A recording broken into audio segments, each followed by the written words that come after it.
Boa noite, igreja. A graça e a paz do nosso Senhor e Salvador Jesus Cristo. Mais um culto de adoração. A palavra nada mais é do que a extensão da adoração, do culto que nós já estamos prestando. Saúdo também você que está através do YouTube nos acompanhando. Que em nome de Jesus essa palavra encontre o seu coração como uma terra fértil.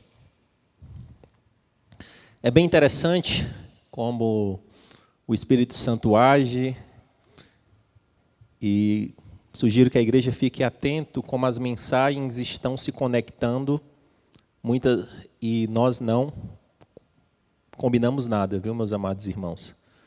Nós não sabemos, nenhum pastor sabe o que o outro vai pregar, isso é fato, né? E o pastor Caio disse que estava em crise no domingo e a minha palavra antes dele pregar era como enfrentar as crises. Ele parou num texto de Romanos, no culto das 11, e a Camila ela seguiu a pregação exatamente onde o texto parou, no mesmo livro de Romanos. A Ana, ao chegar aqui, ela falou, não acredito que você vai pregar sobre sabedoria humana, sabedoria de Deus. Isso vou, porque ela está no grupo do multimídia e viu quando eu passei o tema. Disse, mas não é em Coríntios 2. Aí disse, 1 e 2. Então, quando o Senhor ele faz essas coisas, a gente já fica em alerta. Porque o Senhor, muitas vezes, Ele nos presenteia. Então, quando o pregador chega aqui, que já vem um ministro de louvor, que já puxou alguma coisa conectada com a mensagem, a gente fica cada vez mais com temor e tremor, porque o Senhor já está agindo e o meu papel é não atrapalhá-lo.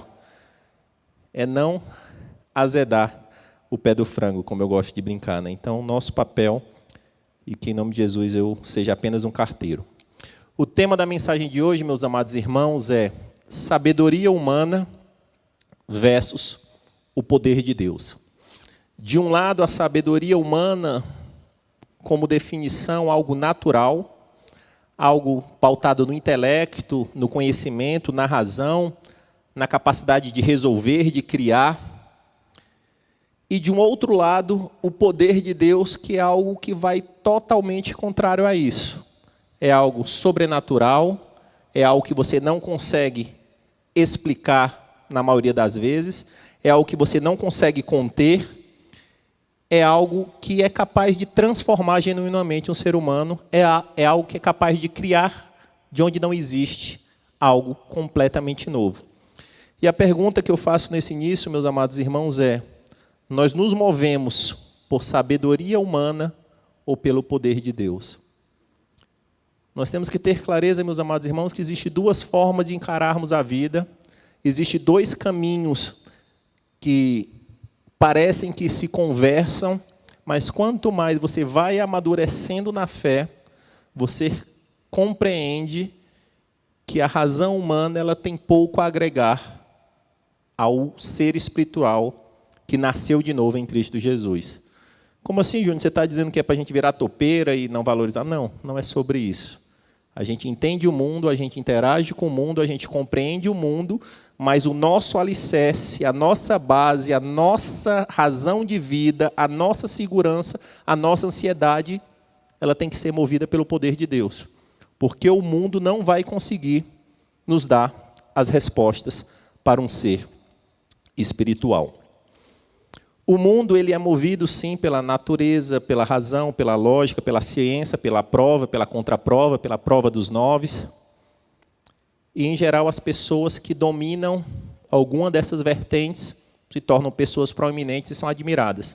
Se tornam grandes cientistas, grandes políticos ou grandes empresários, pessoas que dominam parte dessa lógica e, com isso, são admirados.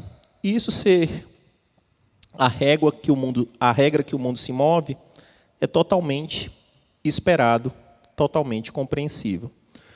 Contudo, todavia, entretanto, a igreja e os cristãos deveriam se mover em uma outra rotação, em um outro caminho. Mas, infelizmente, meus amados irmãos,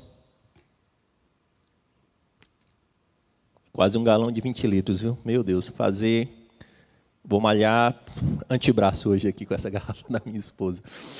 Mas vamos lá. E nós temos que o mundo ele vai num caminho totalmente antagônico, mas sorrateiramente as estratégias do mundo ela adentram na Igreja de Cristo.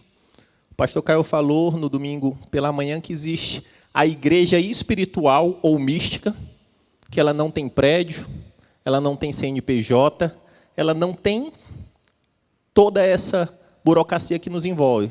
Ela é formada por cristãos genuínos de diversas denominações, cor, raça, e esses irmãos são a verdadeira igreja de Cristo. Mas a igreja institucional, ela tem o risco de se tornar algo que deveria ser espiritual, que caminha no natural.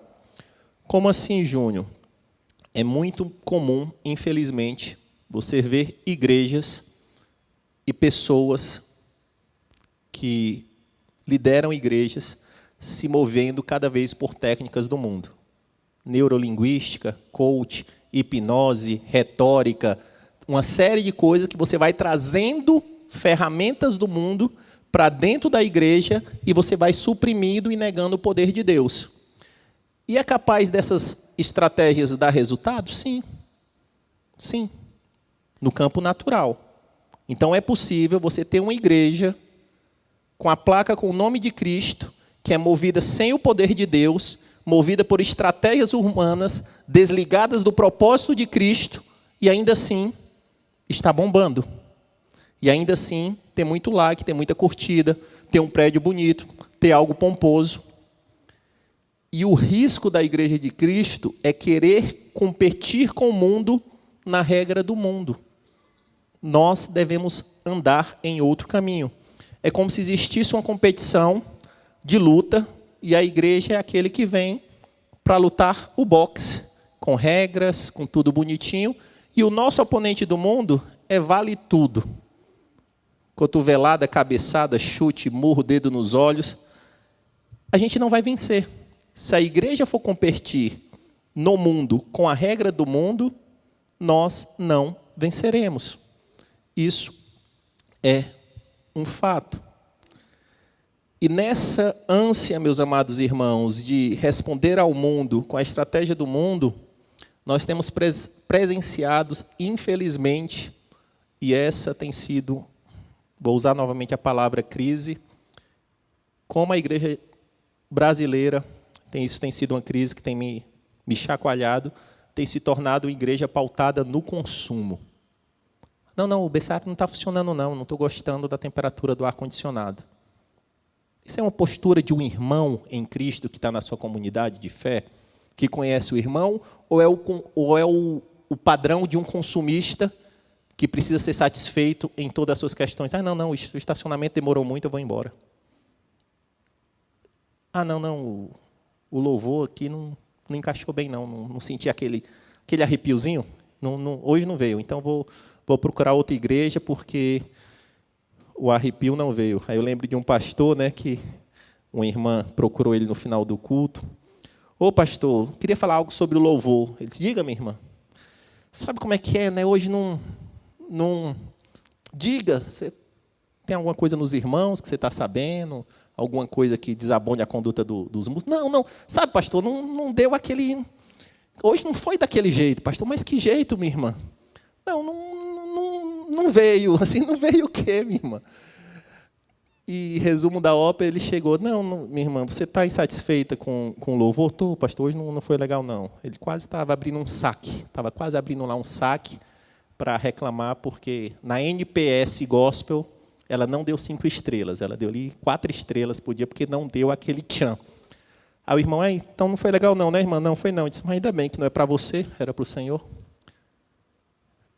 E se a gente não entender, meus amados irmãos, esse padrão do consumismo, ele vai adentrando na igreja e a gente começa a olhar assim, e não uma comunidade de irmãos, onde a gente tem o mesmo pai, que interage junto com o mesmo propósito. E aí, meu irmão, vai fazer nada? E você sempre olha, e aí, vai lá, cara, me atende melhor. Eu disse, hoje o gourmet não... O pão tá bom, mas o café não foi legal, entendeu assim? E a gente entra com a mentalidade do consumo, onde e nesse mundo moderno, o customer centricity, né? É o cliente no centro. Todas as empresas estão nessa briga para deixar o cliente cada vez mais satisfeito. Isso é um caminho sem volta.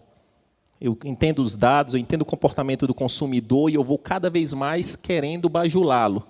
Mas se eu vier para a igreja com essa mentalidade do mundo, eu crio ou um cristão mimado ou até mesmo um falso crente que está ali convivendo e não tem a noção do que é o Evangelho.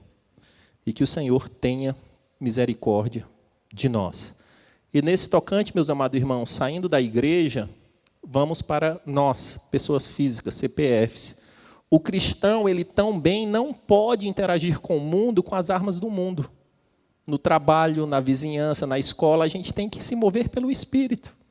Se o cristão ele for interagir no trabalho da mesma forma do mundo, ele vai perder.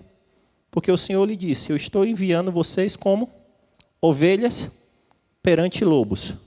Imagine uma rinha, onde você fecha, coloca uma ovelha, que é um animal mais inofensivo, e fecha com o lobo. Esses somos nós, no mundo real. E se nós não clamarmos por um poder superior, para que esse venha por nós, nós vamos ser degladiados e esfolados. E esse poder superior é o leão da tribo de Judá. E agora, lembrei novamente em relação ao consumo, eu vi algo, um pastor falando assim, uma igreja que tem uma música que não deixa a desejar para ser um ninguém. Um ministério infantil com um playground mais sofisticado que você imagina.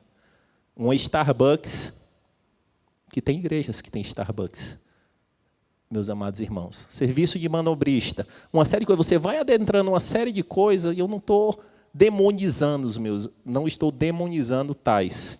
Mas se a gente não discernir, se não tiver um propósito, a gente vai avançando numa série de questões que a gente vai criando um agrupamento que eu posso ter tudo e todo mundo sai satisfeito. E cadê o poder de Deus? Ah, não, o poder de Deus ele é apenas algo eventual. De vez em quando a gente lembra, a gente faz uma campanha, a gente faz uma vigília e tal. E se o poder de Deus aparecer, está valendo.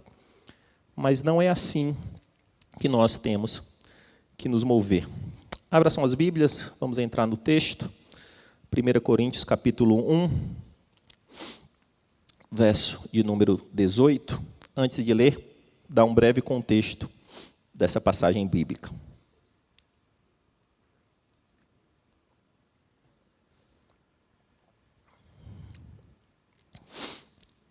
Aqui, a igreja de Corinto é uma igreja que tinha um contexto de estar situada numa rota mercantil muito próspera, num local que era referência de prosperidade financeira, cultural, filosófica, que está ali na Grécia, e também que tinha ali um grande centro esportivo, perdendo apenas para Atenas. E ali Paulo vai, em 1 ano e meio, ele se dedica e planta uma igreja pessoalmente. O grande apóstolo Paulo, ele entrava em locais extremamente propícios para que ali, em círculos, o evangelho pudesse ir crescendo, e ele escolhe aquela cidade. 1 ano e meio ele se dedica àquela cidade, aqueles irmãos plantam igreja, deixam a igreja organizada e ele parte para a próxima. Só que estando em outra cidade, com outro desafio, ele começa a receber relatos dessa igreja. Pô, essa igreja está com um problema de unidade. Essa igreja está com um problema de consumo, Paulo. Tem uns que estão dizendo que são de você, tem outros que estão dizendo de Apolo, porque Apolo ele é mais erudito. Ele pega mais, ele não deixa a desejar um filósofo grego, Paulo. Você, a sua palavra, não encaixou muito bem. A igreja estava com essa divisão. Os mais ricos, os mais eruditos queriam ser de Apolo, e ali a meiuca, no sentido financeiro, queria ser de Paulo. Essa igreja está com a perversão sexual, essa igreja está com traços de idolatria, essa igreja tem os mais ricos subjugando os mais pobres, essa igreja, Paulo, ela está com falta de amor. E eu fico imaginando o apóstolo que, com suor e lágrimas, plantou ali, ele tendo que escrever uma carta, querendo dar um chacoalhão naqueles irmãos de Corinto. E Corinto era complexo. Paulo escreveu para Corinto mais do que para qualquer outra igreja. Ele escreveu 2 cartas e muitas das coisas que ele trabalhou na primeira, ele voltou na segunda, porque não tinha sido resolvido. E ali, nesse contexto, ele quer dar um chacoalhão. E eu fico imaginando, meus amados irmãos, se formos brigar no consumismo gospel, Paulo foi rejeitado nessa arena.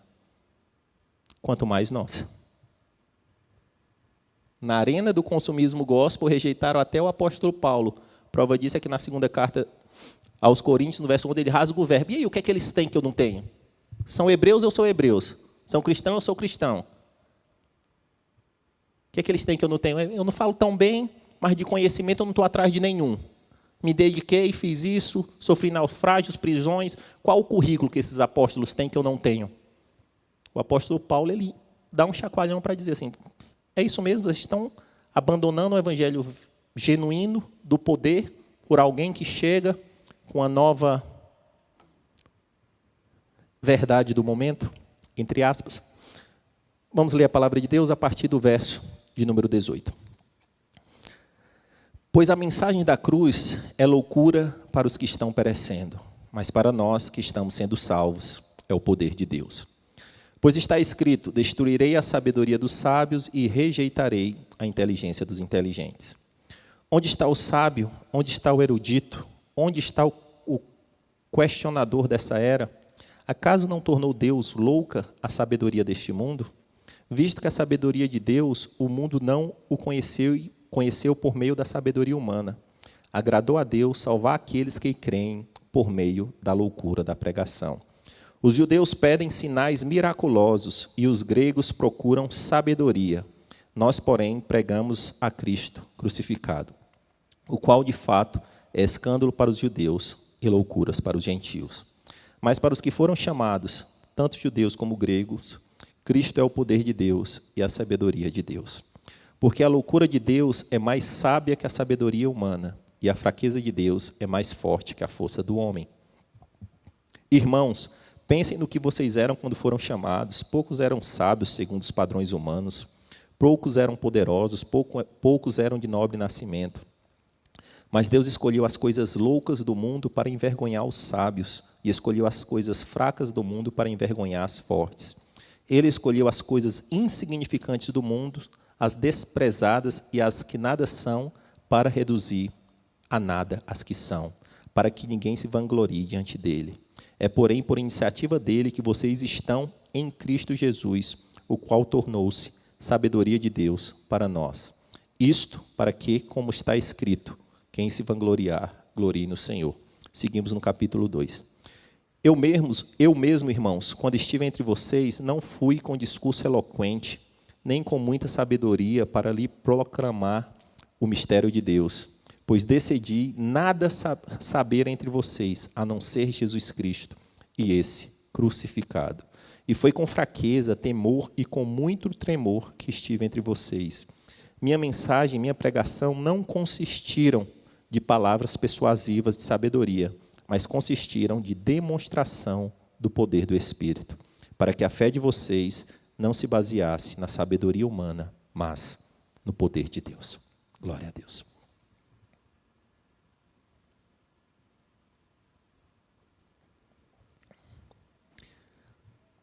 E dentro dessa crise, antes de adentrar o texto, eu vou dar um passo atrás. E nós tivemos a reunião pastoral essa segunda-feira, e esse tema, crise, tristeza pela igreja brasileira, ela tem afrontado os nossos corações, a gente tem orado, se angustiado, buscado respostas no Senhor. E surgiu uma pauta que, teoricamente, deveria nos colocar numa posição de tranquilidade, mas nos gera tremendo desconforto.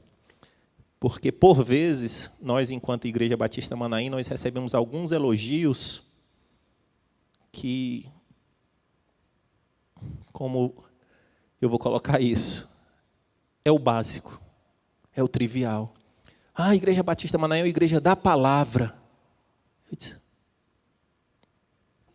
isso é um elogio ou é uma obrigação? Pregue a palavra a tempo e a fora de tempo. Ah, não, vocês são igreja que os pastores são acessíveis. Mas isso é um elogio, na mesma forma que a gente recebe, nos enche de tristeza. Que evangelho é esse? Onde as pessoas são colocadas em pedestais, querendo ofuscar o nosso mestre. Ah, não, vocês são uma igreja que a gente sempre vê um pastor ali servindo em um ministério e outro. E qual evangelho que a palavra de Deus nos apresenta, que aquele que sobe, na verdade, ele é rebaixado para servir ainda mais? Então, esses evangelhos nos colocam, na verdade, em coração triste. Porque, na verdade, muitas vezes, o que é obrigação tem se tornado um diferencial. E isso nos deixa em grande tristeza e em crise. Voltando ao texto, eu separei aqui 10 lições nessa crise de Paulo, que ele escreveu para a igreja de Corinto. Ponto 1, verso 18. O mundo não entende a cruz. A mensagem da cruz é loucura para os que estão perecendo, mas para nós que estamos sendo salvos, é poder de Deus. Então, assim, para entender, Corinto, eu estive aí, eu preguei para todo mundo, mas vocês têm que começar a entender que essa mesma palavra, que para um é a pérola de grande valor, é o tesouro escondido, que alguém vende tudo e vai viver por ela, para outro não vale nada. Para um é tesouro, é poder, é pérola, é significado, para outro é loucura, é tolice, é perda de tempo, é fanatismo. Quem nunca se sentiu preterido ou desvalorizado quando você estava lendo uma discussão, a pessoa estava até te reconhecendo bem, não, mas eu sou cristão. Aí a pessoa, como assim, cara? Você é cristão? Esperava mais de você.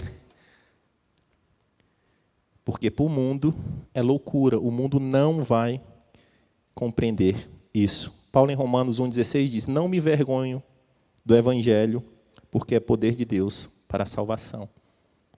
Não me envergonho.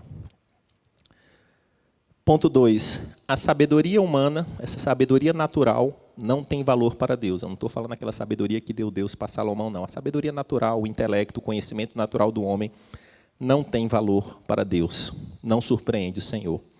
Versos 19 e 20. Pois está escrito, destruirei a sabedoria dos sábios e rejeitarei a inteligência dos inteligentes.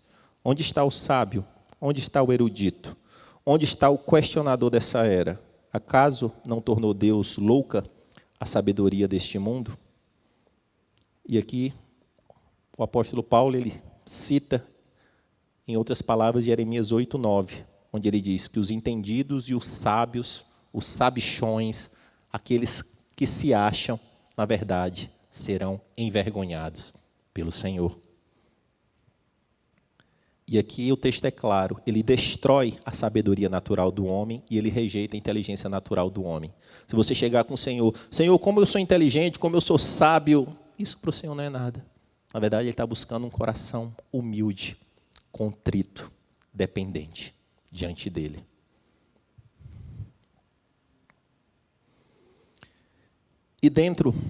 E ali ele continua com 3 perguntas. Cadê o sábio? Cadê o erudito? Cadê o questionador? Cadê o político? Cadê o bilionário? Cadê o mega influencer? Cadê esses caras? Eles conseguem debater comigo? Eles conseguem trazer as respostas para o coração humano, para transformá-lo e dar um sentido, um propósito, uma vida? Não. Eu pego todos esses e reduzo a nada.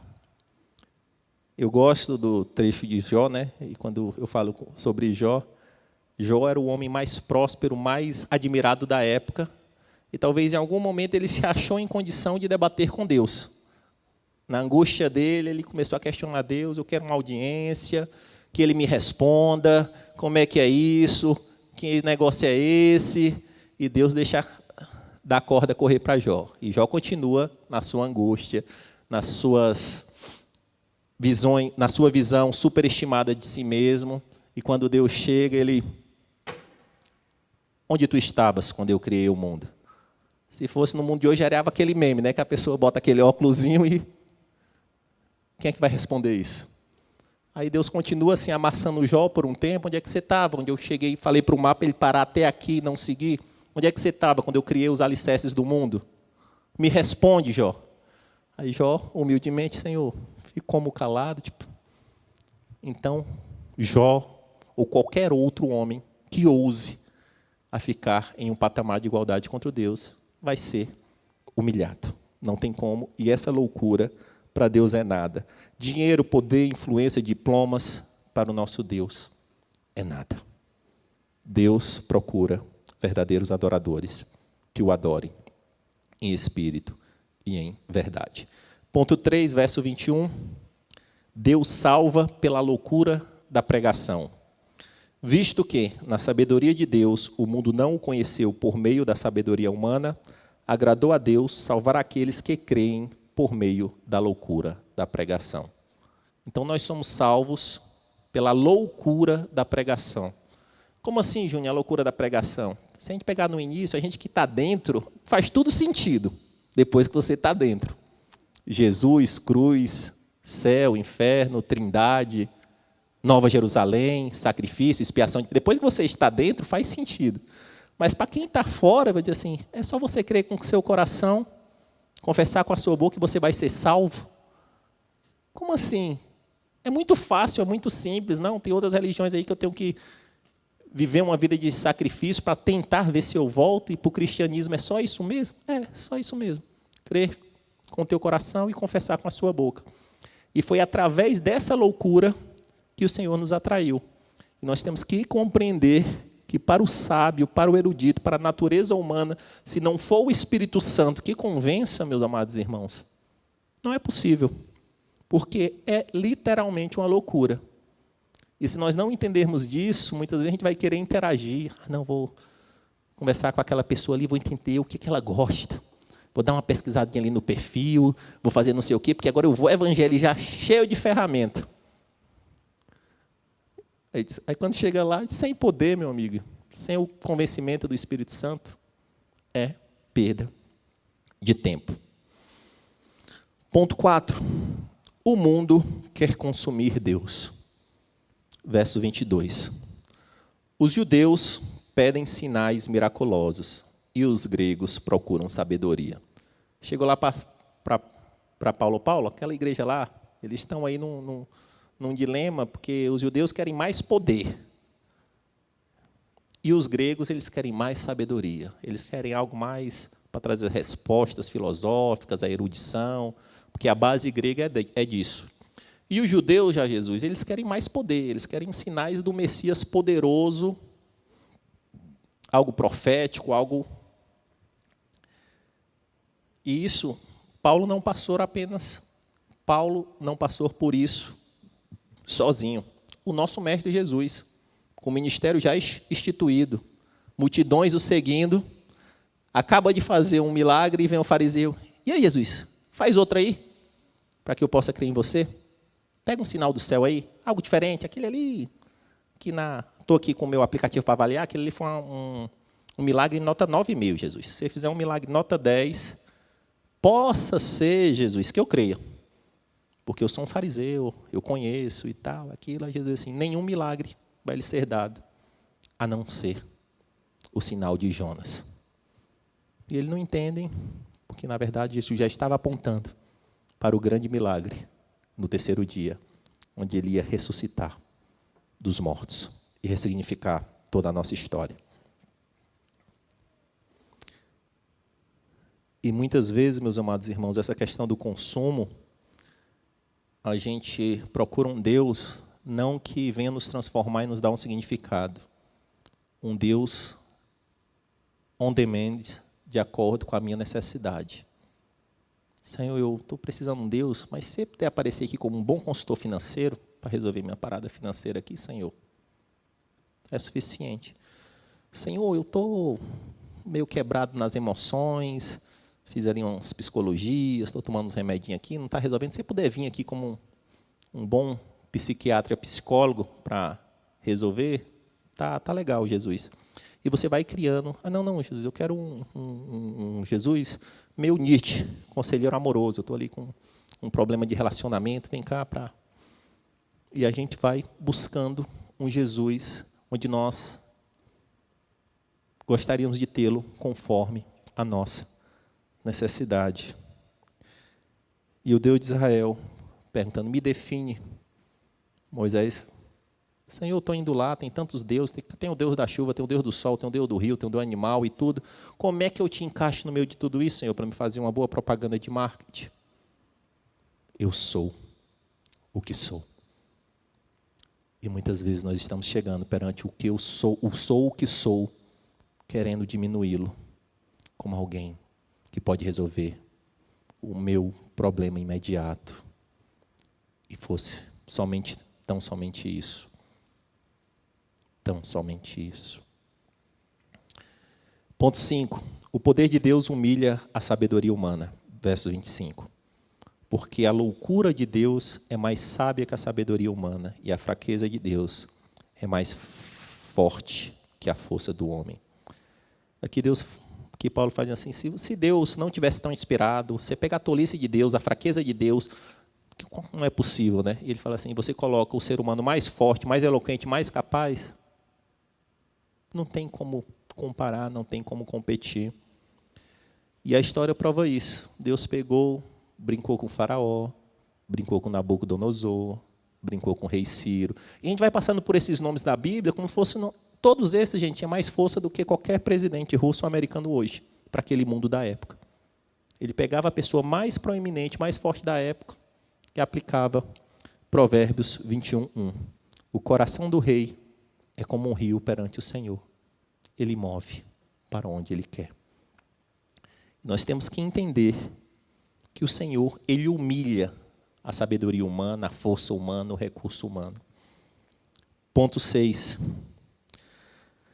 Deus escolhe os fracos, a ralé, os orelha seca, eis aqui os limitados. Esse é o Dream Team do Senhor. Ele monta esse Dream Team e os transforma à sua imagem e semelhança. Filhos do seu amor. Versos 27 e 28. 27, 28 e 29. Mas Deus escolheu as coisas loucas do mundo para envergonhar os sábios, as coisas fracas do mundo para envergonhar as fortes. Escolheu as coisas insignificantes do mundo, as desprezadas, as que nada são, para reduzir a nada as que são, para que ninguém se vanglorie diante dele. Então, meus amados irmãos, antes de ser escolhido, a gente está na categoria dos loucos, dos fracos, dos insignificantes, dos desprezíveis, da ralé. Esses somos nós. Esses somos nós. Então, muito cuidado com o evangelho que diz que você é o centro da vontade de Deus, que você é bonitinho, que tudo que rola em torno do universo, não, é graça. Tão somente graça. E por que Deus faz isso? Para envergonhar os sábios, os fortes, os que se acham. E assim, meus amados irmãos, cada vez mais eu tenho convivido com pessoas que nesse mundo estão nessa categoria, que por ter dinheiro, poder, acham que são, acham que podem, acham que acontecem, acham que têm as respostas, e pela graça e pelo discernimento do Espírito, eu estou vendo o buraco que tem dentro aí, por trás dessa capa. Eu estou vendo o buraco que tem dentro aí. Só que o mundo aplaude e a maneira que a pessoa se comporta é como se tivesse todas as respostas, como se fosse seguro, mas não é possível ser, senão o Senhor. E muitas vezes você encontra pessoas que para o mundo não valoriza nada, e quanto mais eu escuto um crente genuíno, transformado pelo Senhor, independente do que foi o parecer, glória a Deus, existe sabedoria de Deus, existe transformação, existe dependência. Eu quero sentar aqui para ouvir, para conhecer, para obter conselhos. E que a gente entenda isso. Meus amados irmãos, imagine o Dream Team de Jesus. Imagine se fosse nós. Jesus, você vai descer em Jerusalém, ali naquela região da Palestina, e você vai ter que recrutar para mim. Quando eu descer, eu já quero o time recrutado. Porque eu tenho uma missão que é para transformar o mundo. a gente não teria selecionado os 12 que Jesus selecionou. A gente teria ido na academia, tinha ido buscar os que dominavam a palavra de Deus, teria buscado alguém com recursos financeiros, teria montado um green team natural para que Jesus, vem lá, Jesus, guia esse time. E Jesus não. Ele pegou pescador, publicano,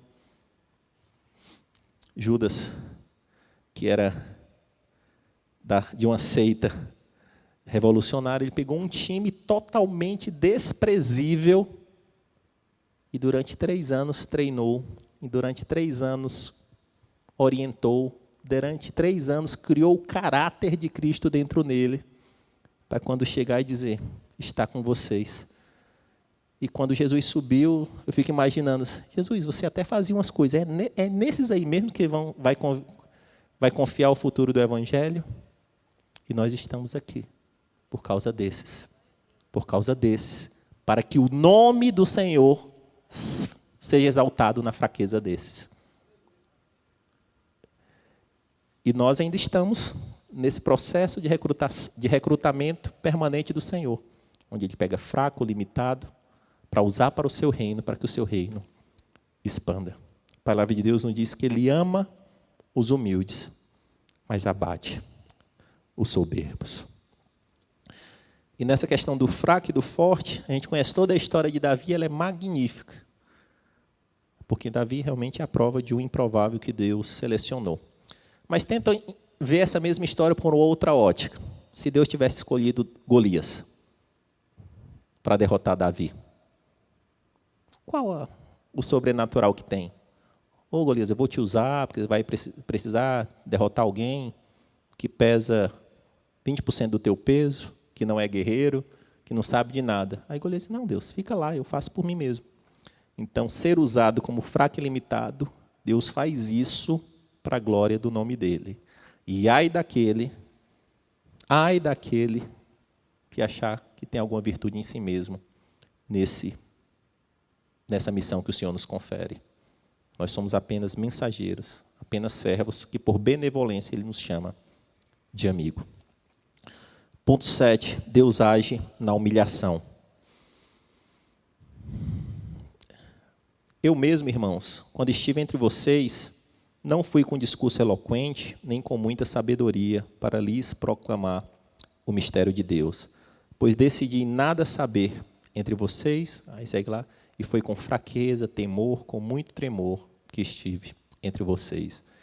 Aí aqui Paulo falando assim, eu não estou contando aqui um conto da carochinha, eu estou filosofando para vocês assim. Eu, quando estive entre vocês, eu não fui com nada rebuscado, não fui com nada eloquente. Eu resolvi nada saber, apenas a cruz e o poder de Deus. E tudo que eu fiz foi com muito temor, tremor diante do Senhor Todo-Poderoso. E com muita fraqueza. Então Paulo aqui coloca fraqueza, temor, tremor. Optou por não saber nada e abrir mão de discurso eloquente e sabedoria. Aí vai ter um que vai dizer, não, Paulo não fez também porque ele não tinha capacidade para fazer. Paulo era um poliglota, um homem de 3 mundos, forjado aos pés de Gamaliel, que dentre ali dos senhores, dos mestres da lei, era um dos mais admirados, e ele foi forjado por esse. Era o homem que dominava o contexto judaico, greco e romano, e ele fala assim, eu abro mão de tudo isso para caminhar pelo poder. Mas por que ele abriu mão de tudo isso, meus amados irmãos? Porque tudo o que ele tinha de sabedoria humana, de intelecto, de razão, levou ele para o maior erro da vida dele. Ele se tornou um zeloso da lei errada. Ele se tornou um perseguidor do nosso mestre. E ao ver que todo o intelecto dele tinha levado ele para um caminho completamente errado, ele começa a abrir mão de tudo e dizer, Senhor, eu não quero usar isso não, porque isso aqui foi usado para te perseguir. E ali no caminho de Damasco, aquele homem relevante, forte, ele cai e já se levanta cego. E ali toda a estrutura dele é destruída, toda a razão, porque ele tem que depender de um tal de Ananias para ir lá e orar para que os olhos dele sejam abertos novamente. Então, meus amados irmãos, cada um tem uma história, cada um tem um contexto, cada um tem um ponto de razão que a gente valoriza, mas para chegar diante do Senhor, tem que cair do cavalo. Tem que cair do cavalo, tem que colocar tudo isso de lado para ser movido pelo poder de Deus.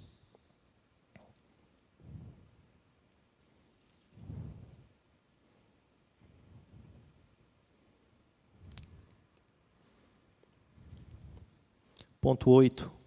Pregamos Cristo crucificado. Versos 23 do capítulo 1 e verso 2. Verso 2 do capítulo 2. Nós, porém, pregamos a Cristo crucificado, o qual, de fato, é escândalo para os judeus e loucura para os gentios, pois decidi nada saber entre vocês, a não ser Jesus Cristo, e este crucificado. A mensagem do Evangelho, meus amados irmãos, ela tem que parar na cruz de Cristo em algum momento.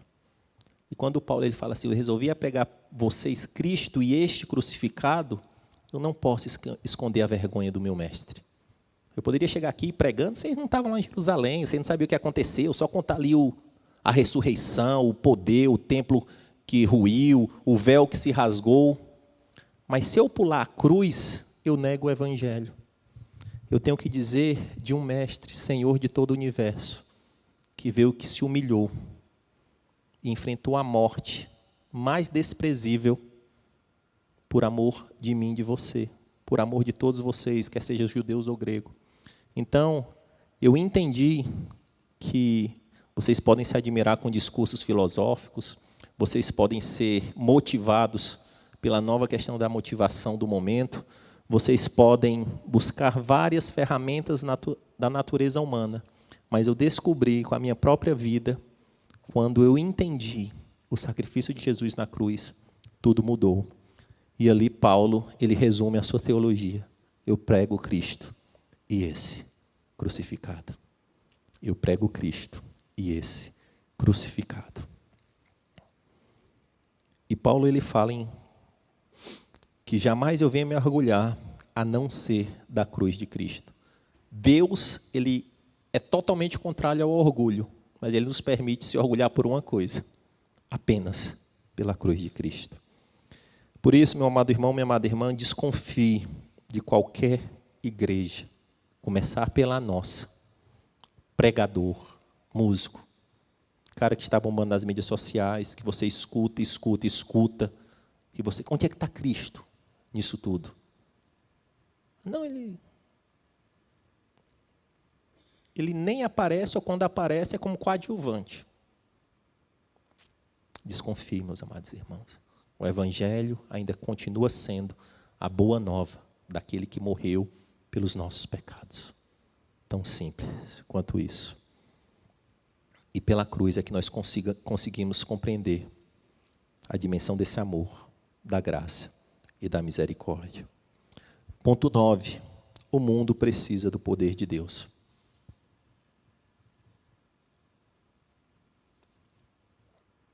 Verso 4. Minha mensagem, minha pregação não consistiram de palavras persuasivas de sabedoria, mas consistiam de demonstração do poder de Deus. E a gente tem que ler a palavra de Deus buscando detalhes como alguém que está escavando porque quando ele fala da teologia dele, é apenas cruz. Sim. Mas quando ele fala de apresentar, ele fala de demonstrar o poder de Deus. Ele não fala de falar sobre. Ele fala de demonstrar algo que ele tem e vive. Eu prego o Evangelho, mas eu demonstro o poder de Deus através da minha vida. E como é que é esse negócio de demonstrar o poder de Deus, Júnior? É o Hadouken Gospel? É o Kamehameha? Não. O poder de Deus é demonstrado quando um pecador se arrepende e muda de vida. E a partir daquilo a gente vai viver. O mentiroso não mente mais, o que roubava não rouba mais, o intempestivo passa a ter domínio próprio, aquele que era mesquinho passa a ser voluntarioso. E quando isso começa a ser vivido, eu estou demonstrando o poder de Deus. Eu venho com a palavra e digo, a demonstração dessa palavra é o que Deus fez na minha vida. É esse poder na minha vida. E, meus amados irmãos, a igreja brasileira, ela não está com falta de espaço, não está com falta de mensageiros. Na verdade, ela está com falta de demonstração do poder de Deus real. Porque onde você abrir rádio, televisão, YouTube, mídia social, você vê o contexto gospel em todo momento. Mas o que os perdidos, o que o mundo quer falar assim, me mostra o poder de Deus. Eu quero ver como essa teoria, como esse blá, blá, blá aí, mudou a tua vida. E se a gente não tiver essa autoridade para mostrar, para demonstrar o poder de Deus, é apenas mais uma palavra solta, que não se difere de qualquer outro. E nós temos que buscar no Senhor esse poder de Deus vivo em nós, através do Espírito Santo, para que a gente possa demonstrar. E tem uma situação real que aconteceu, um grande violinista, famoso internacionalmente, ele foi fazer um concerto em Boston. Ingressos caríssimos, todo o teatro fechado, e várias propagandas na cidade, porque, na verdade, ele era uma referência naquilo. Mas ele fez um teste e foi tocar o mesmo violino de alto valor nas praças e no transporte público. E o que ele conseguiu arrecadar foram poucas moedas. E qual a reflexão que a gente faz sobre isso? É preciso de contexto para valorizar o que está sendo ofertado. Então, quando as pessoas entendem que aquele cara é o maior violinista do mundo, eles pagam ingresso de 2, 3, 4, 5 mil dólares. Mas quando ele se coloca como um comum, eu não dou nem poucos reais, dólares que seja. E por que isso, meus amados irmãos? O evangelho ele está carecendo de contexto das nossas vidas. Porque nós temos a pérola daquele homem era a sua arte musical.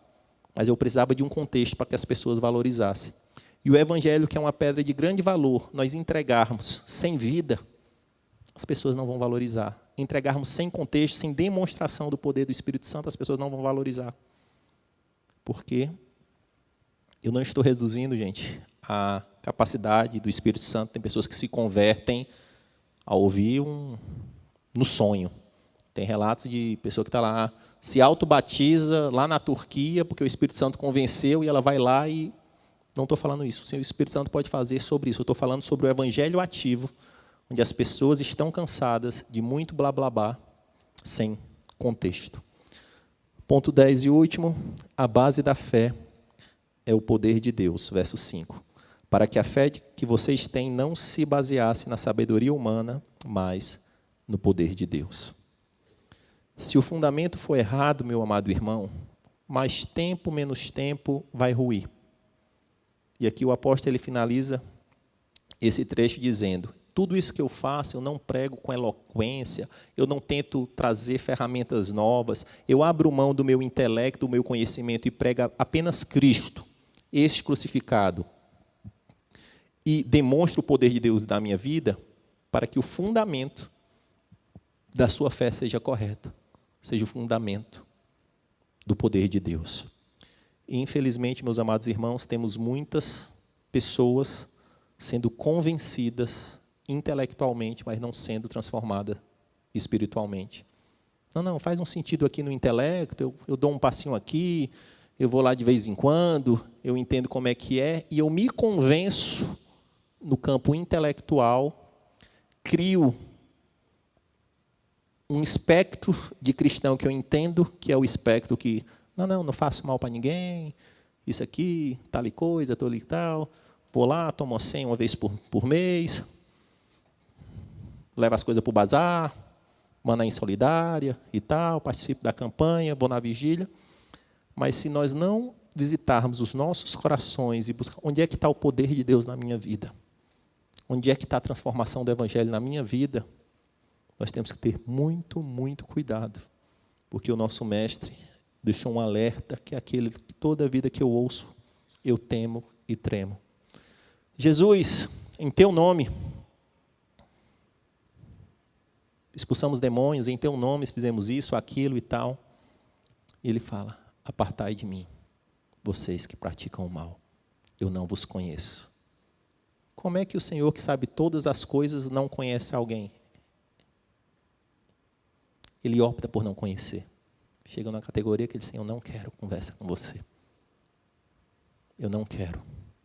Não tem como o Senhor não conhecer nada nem ninguém. Ele conhece tudo desde a fundação do mundo. Mas o seu proceder, o seu caminhar, a sua hipocrisia me leva para um nível que eu não quero nem conhecer. Manan Worship pode se posicionar, a gente vai finalizar louvando. E eu queria finalizar recapitulando o que a gente viu nessa noite. Ponto 1, o mundo não entende a cruz e não vai entender se não for revelado pelo Espírito. A sabedoria humana não tem valor para Deus. O intelecto, o diploma, o recurso, não tem valor para Deus. O mundo, ele quer consumir Deus numa fé, numa falsa fé, pautada na satisfação humana. O poder de Deus humilha a sabedoria humana. Deus escolhe os fracos. Deus age na humilhação do homem. O mundo precisa do poder do Espírito. E a base da fé é o poder de Deus. Pode passar mais um, Wilson? E nós, enquanto igreja, meus amados irmãos, nós temos a visão, o propósito de formar discípulos de Cristo que amam e servem. Não pessoas que são convencidos, não pessoas que estão ainda aqui no nível do intelecto e que estão vivendo pela sabedoria humana, mas pessoas que são transformadas pelo poder de Deus. Esse é o nosso anseio e eu retorno à pergunta inicial. Pode baixar as luzes, por favor? Comece a refletir do que foi pregado. E a pergunta que fica é se nós nos movemos por sabedoria humana ou pelo poder de Deus. Nós nos movemos por sabedoria humana ou pelo poder de Deus.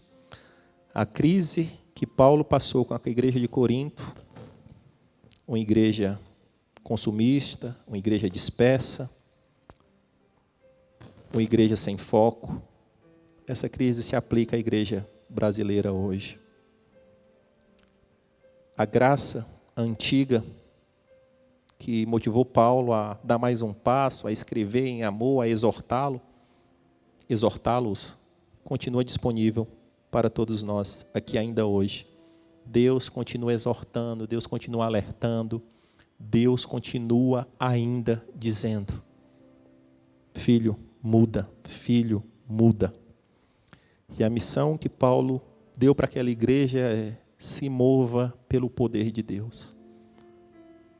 Abra mão da tua sabedoria humana, do teu intelecto, da tua forma de compreender o mundo, se mova pelo poder de Deus. Se mova pelo poder de Deus. E eu quero dar um testemunho aqui nesse final. Você pode só ouvir, não precisa. Certa vez, há um tempo atrás, nós ministramos um treinamento com crianças para ministério infantil. O MK da igreja recebeu algumas pessoas de outras igrejas para aprender um pouco conosco, para a gente transferir o que a gente tem feito aqui com as nossas crianças. E o time do MK conduzindo tudo maravilhosamente bem, e eu estava ali no fundo, só ouvindo. E o Espírito Santo falou no meu coração, antes do final, pede o microfone, porque quem veio visitar entendeu errado. E eu pedi o microfone e falei, disse, meus irmãos, não está nem na programação, mas eu queria testemunhar o que o Espírito Santo colocou aqui no meu coração agora. O Espírito Santo mandou dizer que vocês estão entorpecidos pela estrutura, pelas salas, pela lousa de acrílico, pelas mesas bacanas, pelas revistas que nós temos, pelo brinquedo, pela quadra. E Ele está mandando te dizer, não é sobre isso. É sobre o poder de Deus. É sobre o poder de Deus. Porque esses mesmos professores, esses mesmos servos voluntários aqui, se você der uma árvore e as crianças dele, o evangelho vai ser pregado com o mesmo amor e intensidade. E se a gente não atentar para a essência, meus amados irmãos, a gente vai estar admirando o telão de LED, a gente vai estar admirando um novo recurso, a gente vai estar admirando a nova mídia, a nova multimídia, o novo instrumento, o teclado vermelho, a gente vai estar admirando essas coisas periféricas que são coisas humanas, que podem servir o Senhor se o Senhor aprover pelo recurso, mas não é sobre isso. O reino se move pelo poder de Deus. E eu queria fazer um apelo para você que está aqui, ou você que está na sua casa no YouTube, ou você que vai assistir isso em outro momento, você e o Senhor. Talvez você nunca confessou Jesus Cristo como Senhor e Salvador da sua vida, e quer fazer, o Espírito Santo está chacoalhando aí dentro. Se você quer fazer essa oração de confissão, de entrega, erga a sua mão, nós vamos orar por você aqui. E se você está na mídia digital, deixe o seu nome, sua cidade. Repita essa oração com fé. Senhor Jesus, eu reconheço a cruz de Cristo, eu reconheço o poder de Deus, que salva, que transforma, que restaura. Me vejo, Senhor Deus amado, como um pecador, como alguém que é carente do Teu amor, da Tua glória. Perdoa os meus pecados, escreve o meu nome no livro da vida e do Cordeiro. E um outro apelo que eu tenho para fazer: você é cristão, batizado, salvo, e talvez essa mensagem tocou no seu coração, dando um chacoalhão sobre prioridades, sobre como a forma que você está compreendendo o mundo. E é um momento de se colocar diante do Senhor e dizer: Senhor, eu tenho confiado na sabedoria humana, eu tenho confiado mais na razão, mais no intelecto e menos no poder de Deus. Eu quero, Senhor Deus amado, em nome de Jesus, ser movido pelo Teu poder. Eu quero gerar fruto do Teu Espírito Santo. Eu quero ter autoridade para pregar a cruz de Cristo com testemunho genuíno. Eu quero, Senhor Deus amado, andar com menos ansiedade, com menos medo, com menos temor, pela minha razão. E eu quero um coração, Senhor Deus amado, cada vez mais confiante, dependente, e que vive e que caminha pelo natural, pelo sobrenatural. Por alguém que vive pelo sobrenatural de Deus. Me ajuda, Senhor. Eu vou fazer também essa oração. Faça essa oração comigo. Aquele que era, que é e que há de vir, o Senhor de tudo e de todos. Pela cruz, Pai. Pela cruz o Senhor nos chamou. Pela cruz o Senhor nos redimiu. Pela cruz o Senhor nos transformou. Quanta misericórdia, Pai. Quanta graça, quanto amor, Pai. Obrigado, Senhor, por aquele sacrifício vivo. Que a gente possa, Senhor Deus amado, sentir em nós, Pai.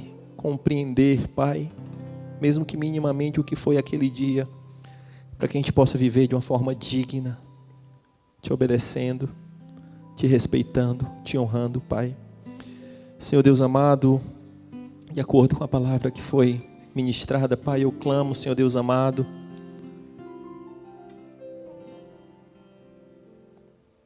por mais poder do Espírito Santo, por mais poder de Deus, pelo sobrenatural em nós, pelo transcendente, pelo incompreensível, Pai, pelo inexplicável, Zaracarabaradai. Menos razão, Zaracarabaradai. Menos autoconfiança, Zaracarabaradai. Menos eloquência, Herequerebereledei. Mais temor, Zararabaradai. Mais tremor, Zaracarabaradai. Mais dependências, Herequerebereledei. Mais humilhação, Haracarabaladai. Menos orgulho, Haracarabaladai. Se quer se orgulhar, se orgulhe da cruz. Se orgulhe da cruz de Cristo, Herequerebaladai. Não se orgulhe de nada, Herequerebaladai. Caminhe em humilhação, Herequerebaladai. Reconheça a sua fraqueza, Haracarabaladai. Reconheça, Herequerebeledei, a sua pobreza, Herequerebeledei. Reconheça de onde te tirei, Zaracarabaladai. Reconheça, Haracarabaladai, de onde te transformei, Haracarabaladai. Olhe para trás, Haracarabaladai, com mais gratidão, Zererebaladai, e menos cobranças, Haracarabaladai. Era para perecer, Herequerebaladai. Era para ser destruído, Haracarabaladai, mas eu te redimi, Haracarabaladai. Te dei um nome, Haracarabaladai. Te dei uma herança, Haracarabaladai. Te dei um destino, Zerequerebeledei. Viva, Haracarabaladai. Por isso, Zerequerebeledei. Não confie em homens, Haracarabaladai. Não confie, Haracarabaladai. Eles nada podem oferecer, zerei querebladai. Dependa de mim, zerei querebladei. Confia em mim, zaracarabaladai. De todo o teu coração, zerei querebladei. Não te estribes, zaracarabaladai, no teu próprio entendimento, zaracarabaladai. Não confia em carros, cavalos, cavaleiros, zerei querebladai. Em muralhas, escudos, zaracarabaladai. Eu sou o teu escudo, Haracarabaladai. Eu sou tua torre forte, Haracarabaladai. Eu sou o teu refúgio, Haracarabaladai. Me busque, Zerequerebeledei. Me busque, Herequerebeledei. Com intensidade, Haracarabaladai. Com intensidade, Haracarabaladai. Com intensidade, Haracarabaladai. Valorize a minha palavra, Haracarabaladai.